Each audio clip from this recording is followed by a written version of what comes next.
Vielen Dank, dass ihr auch kurz Zeit nehmt für das. Vielen Dank auch für die Höflichkeit, die Kopfhörer rauszunehmen. Oh, das habe ich jetzt nicht erwartet. Salut zusammen, hier ist der Lionel und ich bin heute nach Thun gegangen.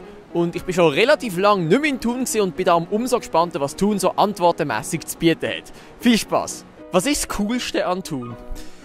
Thun, die Stimmung. Es ist einfach familiär, kann man sagen. Also einfach aufgebaut, das hat die wichtigen Läden. Genau. Ja, vor mir steht eine wahre Schweizer YouTube-Legende, der Marc Galaxy.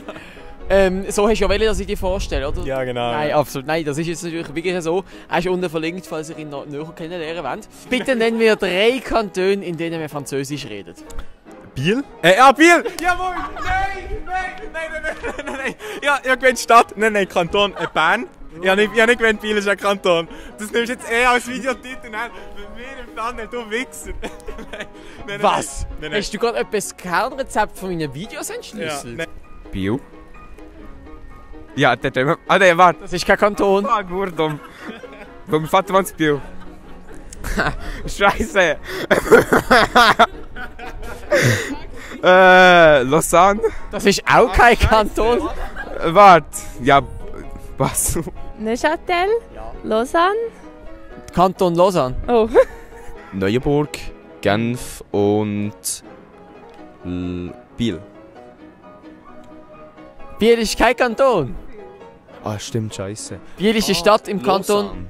Ist auch kein Das ist Kanton. auch kein Kanton. Ja, Geografie ist am Start bei mir. Aber das ist im Fall mega lustig, weil alle Thuner die Ja, gleichen ist ja geil, Antworten sicher geben. alle Biel, Zuerst Biel und dann Lausanne. Auf welchem Kontinent liegt Kanada? USA? Nein, ja mal. Kann man Kanada? Ah, ich finde Geografie so schlecht. Ja, USA ist ja ein Kontinent.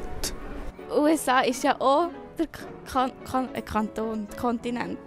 Auf welchem Kontinent liegt Kolumbien? Das weiß ich doch auch nicht. Auf welchem Kontinent liegt Kanada? Ja, es ist ein Kontinent. Aha, okay, Entschuldigung, ich habe das Problem nicht begriffen. Machen wir mal weiter. Wie heisst die Einwohner von Japan? So geht's aus.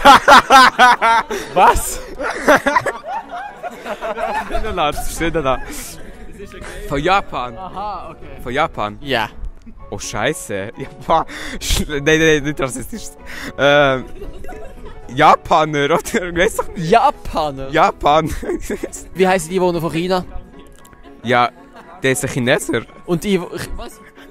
Chineser, weißt du nicht? Chineser. Chineser. Mondlandungen hat es ja schon gegeben, Marslandungen sind auch geplant. Warum hat es noch nie eine Sonnenlandung gegeben? Weil man vielleicht auf der Sonne wird verbrennen. Ja, aber hast du schon mal überlegt, warum fliegen die denn nicht einfach im Winter an, wenn es kälter ist? Ja, weil die Sonne im Winter halt nicht scheint, oder was? Ah, dann finden sie ja gar nicht. Ja, genau. Ach so. Wieso fliegen sie nicht im Winter da an? Ja, sie dumm sind. Sind sie dumm? Ja. Aber was denkst du, warum sind sie noch nie im Winter auf die Sonne geflogen, wenn es ja kalt ist? Weil sie nicht zu kalt hätten. Ich habe übrigens auch Instagram, Facebook und so weiter und so fort. Alles unten verlinkt. Würde mich sehr freuen, wenn ihr dort vorbeischauen. Und jetzt geht's weiter. Und die letzte Frage, kannst du uns bitte eine Geschichte erzählen? Eine lustige Geschichte, die dir irgendwie kürzlich passiert ist. Wollt ihr eine Geschichte erzählen? Eine lustige? Ich war mal auf dem WC. Bei McDonalds. Habe ich so richtig verschissen. Soll ich das so auf YouTube stellen? Ja, nein, egal. Ich war so richtig fett. Maxi hat geschissen, oder? Und dann ist so einer reingekommen und ist wieder kaputt. Aha. Wir waren in Amsterdam. Ja, dann sind wir halt dort in McDonalds gegangen. Dann kommt eine Mama zu mir und dann kürzt mich auf die Backen. Richtig pädophil. Dann sagt er noch so, it's all good boy. Und dann kommt so, Jesus! Ich bin mit einer Kollegin im Maxi und ich weiß nicht, ob ich dort positiv oder negativ bin aufgefallen, weil am nächsten Tag habe ich Nachrichten bekommen von wegen, ich sei die im Maxi gestern am Abend, wo irgendwie 3 Stunden hat Selfies gemacht. Lol, okay, bist du Influencerin? Also ich glaube, das Zeug dazu hättest du schon mal. Das war es mit dem Video aus Thun. Wenn es euch gefallen hat, würde ich mich sehr über einen Daumen nach oben und ein Abo freuen. Tschüss!